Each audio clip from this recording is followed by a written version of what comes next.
It hit hard when Baron Matos went down. The kind of hard that silences everything. Drills cut off, helmets removed, bodies frozen in disbelief.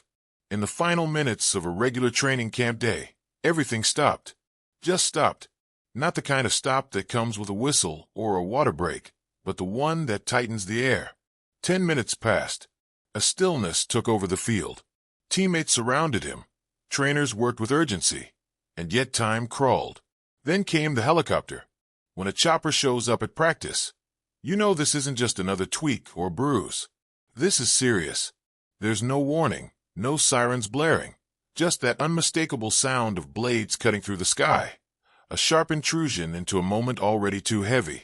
Baron was lifted and taken away. And then it was silence again, but this time off the field. Miami didn't say much at first. Just enough to feed anxiety.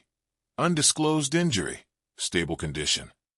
Those words hang there like fog. Vague. Too vague. But then, movement in all extremities. A lifeline. It doesn't fix everything. It doesn't tell us how bad, or what happened. But it tells us he's there. That something deeper inside him is still pushing. Let's not forget who Baron is. Not just the towering 6'7", 334-pound force. Not just a guy trying to make the roster. He's from the Dominican Republic. Came to the U.S. at 17. Switched from basketball to football in college. Not because someone told him to, but because he saw an opening and took it. He played hoops at New Mexico, transferred to South Florida, and then, just like that, walked onto the football team. No promises, no guarantees. That's guts. Then came the International Player Pathway Program. 16 players. A long shot. Baron made it. Undrafted in 2024, but Miami gave him a shot. Practice squad. Grinding in the shadows. And now this. A moment on the field that yanked everything into uncertainty. What does it mean for his season? What does it mean for his dream? That's what eats at you. The image of him down on that turf, surrounded by teammates. Not rushing. Just there. Staying with him. Because that's what football really is, when it gets stripped down to its core. Brotherhood. Not in the slogan way, but in the way you freeze when one of yours doesn't get up. The team hasn't said what the injury is. Not yet. Maybe they don't fully know. Maybe they're protecting his privacy. Maybe they're waiting until tests are complete. But in the meantime, every fan, every coach, every teammate is stuck between knowing he's okay and fearing what that okay really means. And there's something about that space, the not knowing, that digs deeper than stats or game plans. And the silence around the details? That's not just medical policy. It becomes part of the narrative. The pause becomes the message. It says, this isn't just a number on a depth chart. This is a person. This is a story. One that started in a different country, in a different sport, with a different kind of ambition.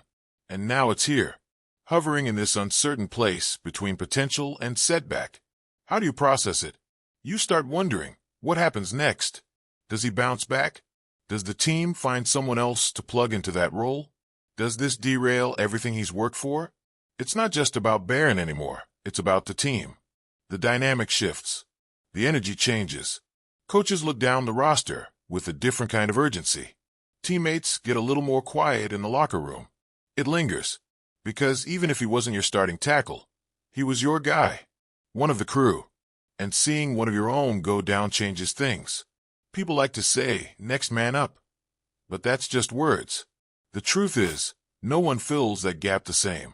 You don't replace stories like Baron's. You adapt, but you don't forget. And maybe that's what makes this moment feel heavier than usual. Because he wasn't just chasing a roster spot. He was climbing.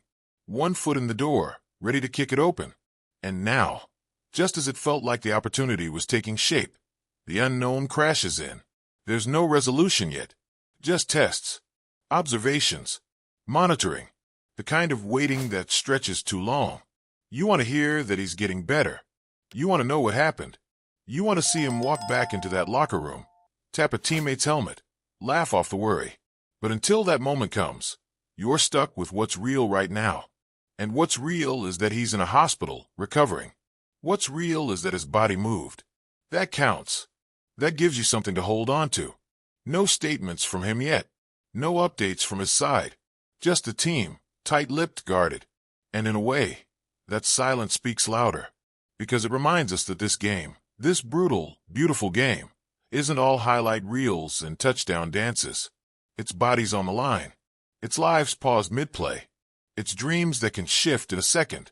You start thinking about his path again, about the decisions that got him here. Leaving home, switching sports, betting on himself with no safety net. That kind of person doesn't just go quiet. Whatever this injury is, whatever this setback becomes, Barron's story isn't finished. It can't be. Not after all that.